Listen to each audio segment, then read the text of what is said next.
Welcome to Panels and Perspectives, exploring Asian and Asian American history through graphic novels. Graphic novels are a fairly popular medium for artists and authors to use for memoirs. When describing why graphic novels are frequently used, Ji Lun-young, author of works like American-Born Chinese, says that graphic novels can serve as a diary with how they show intimate issues, especially when it comes to identity. Same article, Tara Fickle, an associate professor at the University of Oregon, talks about how the growth of graphic memoirs in Asian American communities is similar to a coming of age for groups that haven't historically received as much attention in mainstream narratives. The graphic novels I'll be focusing on are Banned Book Club, Displacement, and Persepolis, because they focus on events in Asian and Asian American history, and they also have coming-of-age narratives that take place during these historical events. I'll also be discussing the author's motivations and research process behind writing these graphic novels. The first graphic novel I'm going to talk about is Banned Book Club by husband and wife team Kim Hyun-suk and Ryan Estrada, and it's based on Kim Hyun-suk's experiences in college. The book takes place in South Korea in 1983, when it was under authoritarian rule. The main character, Hyun-suk, joins a book club, initially thinking it's a regular study group, but finds out that the club focuses on reading books that were banned by the government. Through the friends she makes in the club, she joins the protest movement against authoritarian rule. In a rich and color Q&A with Kim Hyun-suk and Ryan Estrada, they talk about the amount of research they had to do besides relying on Kim Hyun-suk's memories of that time. Kim Hyun-suk talks about how she went through old yearbooks, photo albums, and prison journals of arrested friends. Ryan Estrada talks about reading the banned books that the book club was studying at that time. They also travel to South Korea to meet up with old book club members, teachers, and other students, as well as touring the college campus and taking reference photos of the buildings. Before coming up with the book, Kim Hyun-suk never really mentioned these experiences before to Ryan Estrada, not because she was hiding it, but because it felt like something ordinary.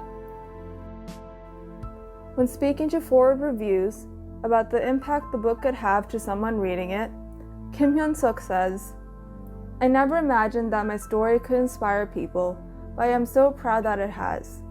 History is always repeating itself, so learning about the past is important to building a better future." The next graphic novel I'll be talking about is Displacement, which is a graphic novel by Kiku Hughes about the main character, Kiku, who is on vacation in San Francisco with her mother. While on vacation, she suddenly finds herself at a Japanese incarceration camp that her grandmother was forcibly relocated to during World War II. Kiku finds herself living alongside her younger grandmother and the other Japanese Americans in the incarceration camps and experiences what they went through. Through Displacement, Kiku Hughes uses the science fiction genre to communicate generational trauma and personal history.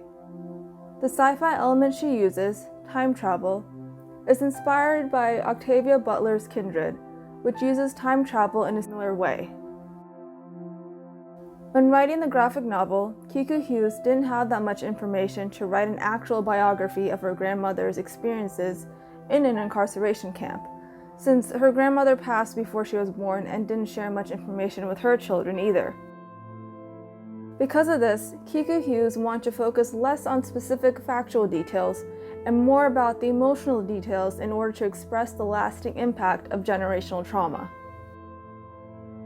When it came to the research process, Kiku Hughes used the Densho Archives, which is dedicated to preserving Japanese American history, and the book Citizen 13660, which is an account of Mine Okubo's experiences in incarceration camps.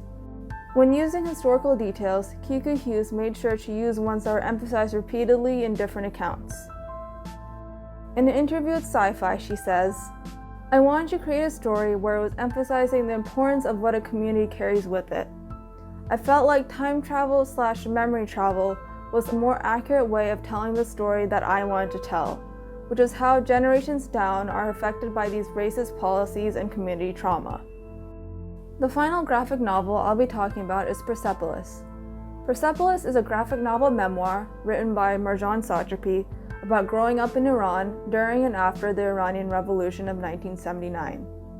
The book follows the main character, Marji, as you see her experiences and perspective growing up under a revolution which leads to a fundamentalist regime, and then, soon after, a war with Iraq.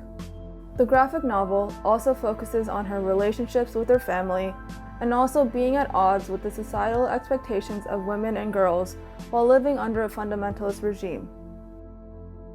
The inspiration behind writing the story as a graphic novel comes from Marjan Satrapi being introduced to the medium while working in a studio with other artists. One of the graphic novels she ended up reading was Mouse by Art Spiegelman, which recounts the experiences of the author's father while living in Nazi-occupied Poland. After reading Mouse, Marjan Satrapi knew that this is how she could tell her story and make a point.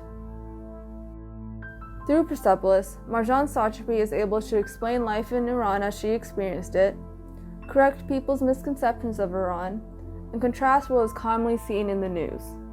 In an interview with Asia Society, she explains who the audience for the book is by saying, "For me, there were so many misunderstandings and so many mistakes concerning my country that I wanted to tell a story in a way that people will understand it better. I didn't want to write a book that only me, myself, I would understand. This book was really a shout like, please come on, I'll tell you how it was." If you want to learn more in depth about the historical backgrounds behind the graphic novels I talked about today, the digital resources available through the library is a good start. In particular, I would recommend Galileo for more information about historical events like the Iranian Revolution of 1979, the South Korean student movements in the 80s, or the Japanese incarceration camps during World War II. The Annals of American History is another good reference if you want primary sources that are focused on American history. There's also the book, The Making of Asian America, A History, by Erica Lee, which is available to check out through our catalog. And of course, the graphic novels that I talked about today are also available to check out through the library. Thank you for watching!